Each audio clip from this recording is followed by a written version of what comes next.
Shalom saudaraku yang dikasihi Tuhan Yesus Kristus.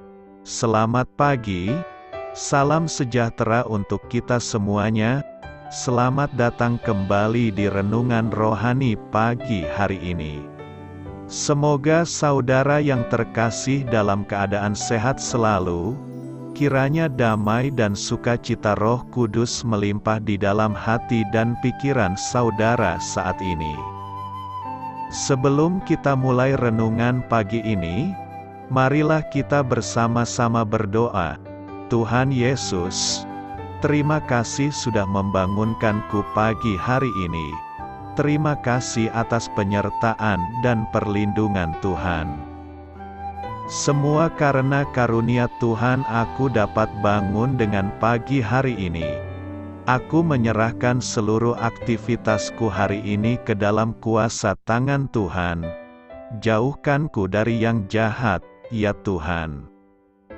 Tuhan Yesus, tolong lindungi dan berkati aktivitasku hari ini.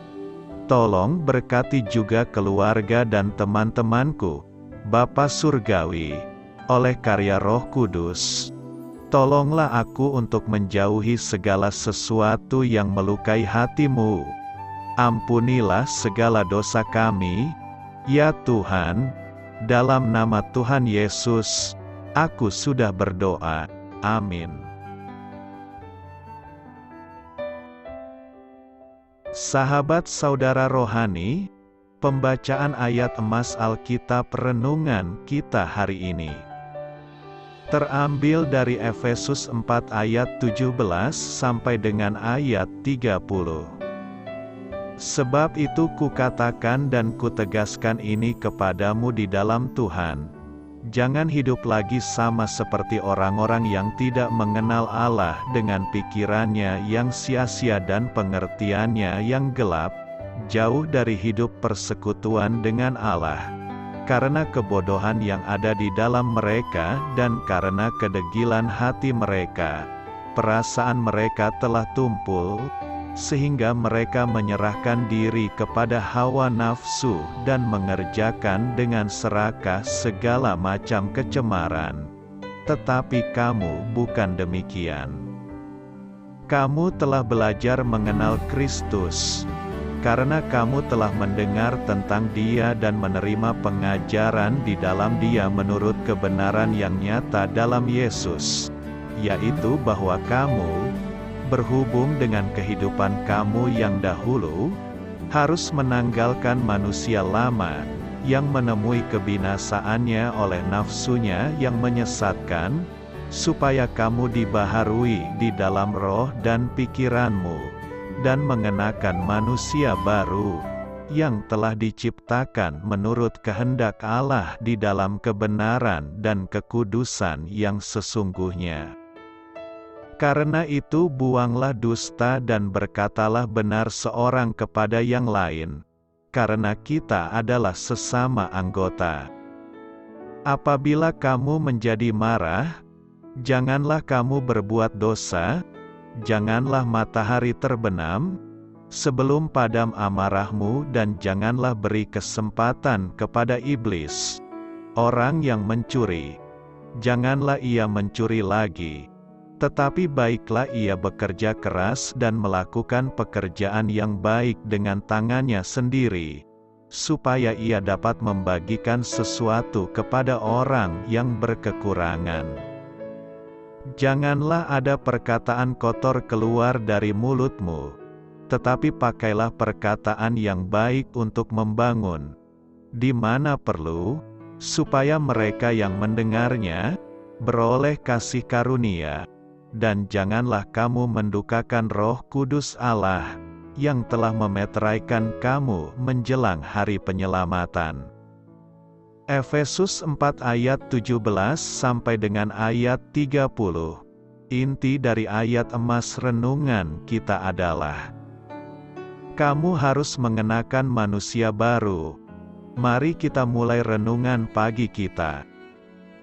Judul renungan kita hari ini adalah Perubahan Sejati. Ditulis oleh Amy Boucher Pye, Sebagai anak yang dibesarkan dalam keluarga yang berantakan di London Selatan, Claude mulai berjualan ganja saat berusia 15 tahun dan heroin pada usia 25 tahun. Untuk menutupi kegiatannya, ia bekerja menjadi mentor anak-anak muda. Tak lama kemudian, ia mulai tertarik dengan penyelianya, seorang yang percaya kepada Yesus, dan tergerak untuk ingin tahu lebih banyak. Setelah menghadiri pertemuan yang menolongnya untuk mengenal iman Kristen, ia menantang Kristus untuk masuk ke dalam hidupnya. "Aku merasa disambut dengan hangat," ujarnya. "Orang langsung melihat perubahan dalam diriku. Aku menjadi pengedar narkoba paling gembira di dunia." Namun, Yesus belum berhenti bekerja dalam dirinya. Selagi Claude menimbang sebungkus kokain keesokan harinya, ia pun berpikir, "Ini sinting. Aku sedang meracuni orang." Ia pun sadar harus berhenti mengedarkan narkoba dan mencari pekerjaan yang benar. Dengan pertolongan Roh Kudus, ia memutus hubungan dengan masa lalunya dan tidak pernah lagi kembali ke perbuatannya yang berdosa.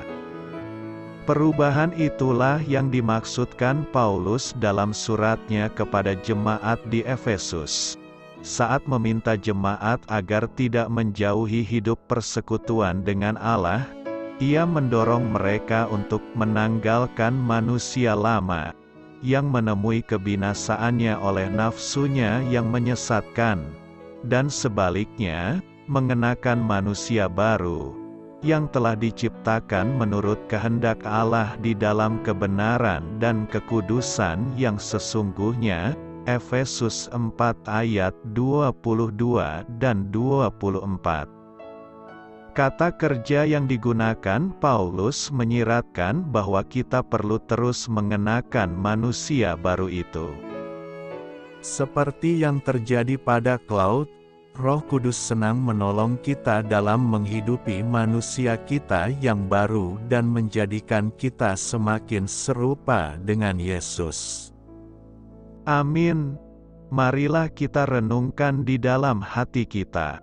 Adakah contoh nyata yang Anda tahu tentang perubahan hidup yang dikerjakan Allah, termasuk pada diri Anda?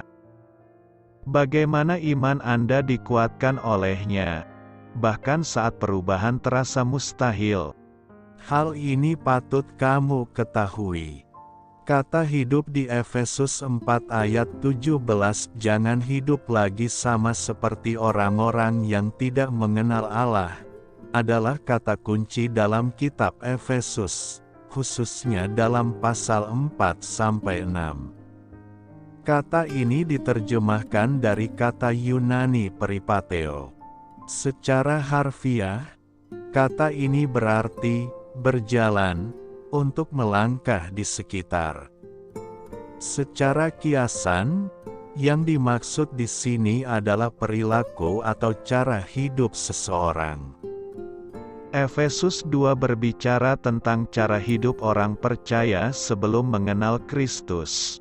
"Kamu dahulu sudah mati karena pelanggaran-pelanggaran dan dosa-dosamu. Kamu hidup di dalamnya." Ayat 1-2. Hidup kita sebagai orang percaya haruslah sepadan dengan panggilan kita. Pasal 4 ayat 1. Paulus mendorong lebih lanjut, "Hiduplah di dalam kasih, sebagaimana Kristus Yesus juga telah mengasihi kamu. Memang dahulu kamu adalah kegelapan, tetapi sekarang kamu adalah terang di dalam Tuhan. Sebab itu hiduplah sebagai anak-anak terang, dan perhatikanlah dengan saksama bagaimana kamu hidup. Janganlah seperti orang bebal, tetapi seperti orang arif." Amin.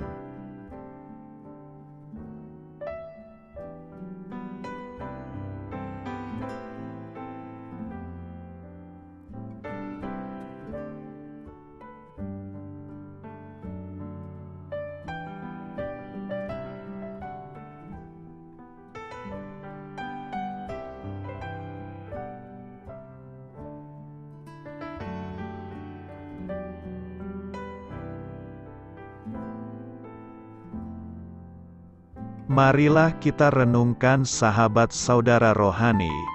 Demikianlah renungan firman Tuhan pagi hari ini.